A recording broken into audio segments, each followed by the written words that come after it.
चालू कर दिया। हम लोग क्या पढ़ेंगे अभी? हिस्ट्री। क्या पढ़ेंगे? हिस्ट्री। हिस्ट्री। हिंदी में बोले तो इतिहास। हिंदी में बोले तो इतिहास। इतिहास। अब से सबसे पहले हम लोग क्या करते हैं? इतिहास का मतलब समझते हैं क्या होता है। इतिहास का क्या समझेंगे? मतलब समझेंगे।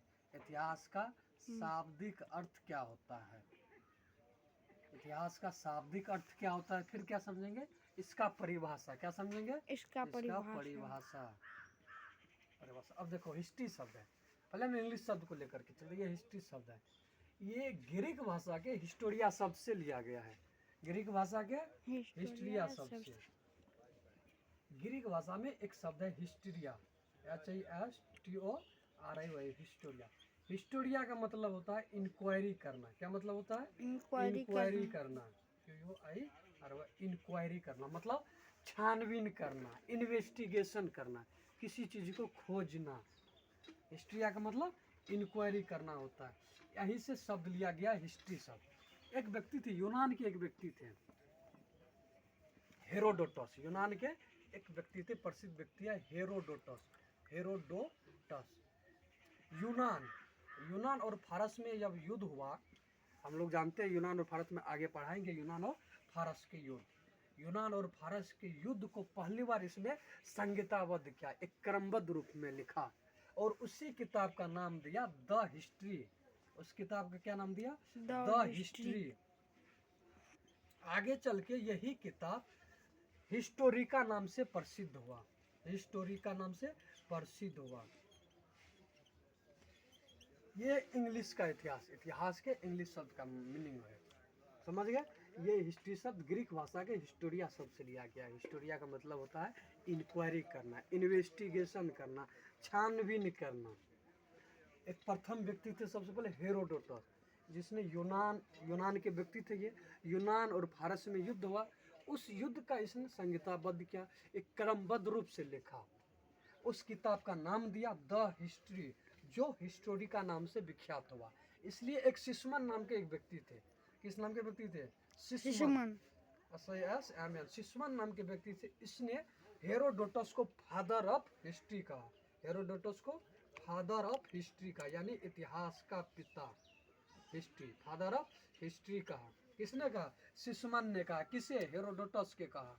क्यों? क्योंकि इसने पहली बार इतिहास लिखा। लेकिन साथ ही सिस्मन ने इसमें कई सारी त्रुटि भी बताया, क्योंकि इस व्यक्ति ने, हेरोडोटस ने जो इतिहास लिखा था, ये यूनान का व्यक्ति था। तो स्वाभाविक है ये, इसके जो यूनान का व्यक्ति था, इसका लिखा जो इतिहास, इसमें अपने देश के प्रति झुकाव था। लेकिन इतिहास को किसी देश के प्रति एक तरफ झुका हुआ नहीं होना चाहिए, बल्कि कैसा होना चाहिए? निष्पक्ष होना चाहिए। तो सिस्मन ने कहा इतिहास को निष्पक्ष होना चाहिए। कैसा होना चाहिए? निष्पक्ष होना चाहिए। साथ ही ये तर्क कर सके हम, तर्क संगत भी होना चाहिए। तर्क संगत भी होना चाहिए, वैज्ञानिक होना चाहिए। कैसा होना चाहिए? वैज्ञानिक होना चाहिए। और शिक्षाप्रद होना चाहिए। शिक्षाप्रद मतलब हमारे आने वाला भविष्य इसको पढ़ भी सके, समझ भी सके। किसने कहा? सिस्मन ने कहा, सिस्मन के अकॉर्डिंग। तो ये था इतिहास का बेसिक जानकारी। अब हम लोग, ये हिस्ट्री का बेसिक जानकारी था इंग्लिश शब्द का। अब हम लोग पढ़ेंगे हिंदी शब्द की जानकारी। हिंदी में इतिहास का मतलब समझेंगे क्या होता है। अब देखो, इतिहास है, इतिहास का हम संधि विच्छेद करेंगे तो क्या होगा?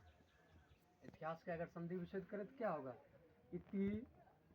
इति जोर ह जोर आस होगा ना। हाँ। इति जोर ह। ये इतिहास जो है, हिंदी का ये इतिहास शब्द है, संस्कृत शब्द है। और ये समझते हैं, इतिहास जो है, ये जो हम लोग हिंदी में पढ़ते हैं, एक्चुअल में हिंदी का शब्द नहीं है। कहाँ का शब्द है?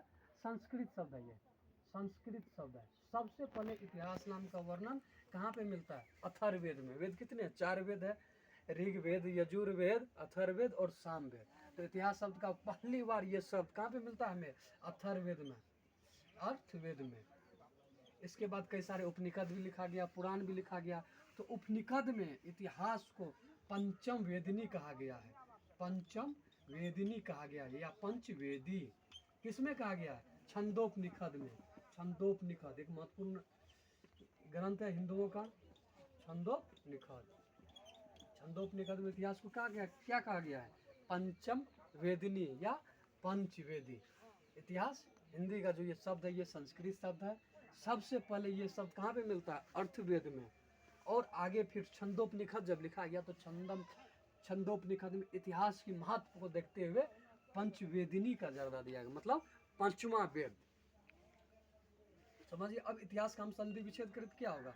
इति जोर ह जोर आस। इति मतलब क्या होता है? इति में संस्कृत में हम लोग पढ़े होंगे। इति का मतलब होता है ऐसा ही। क्या मतलब होता है? ऐसा ही। ह का मतलब निश्चित रूप से। ह का मतलब निश्चित रूप निश्चित रूप से। आस का मतलब इति जोर ह जोर आस। आस का मतलब था। तो इतिहास का क्या मतलब है? इति जोर ह जोर आस, मतलब इति का मतलब ऐसा ही, ह का मतलब निश्चित रूप से, आस का मतलब था। यानी ऐसा ही निश्चित रूप से था। कोई ऐसा घटना जो निश्चित रूप से था उसको क्या बोलेंगे? इतिहास बोलेंगे। क्या बोलेंगे? इतिहास बोलेंगे। बंद कर।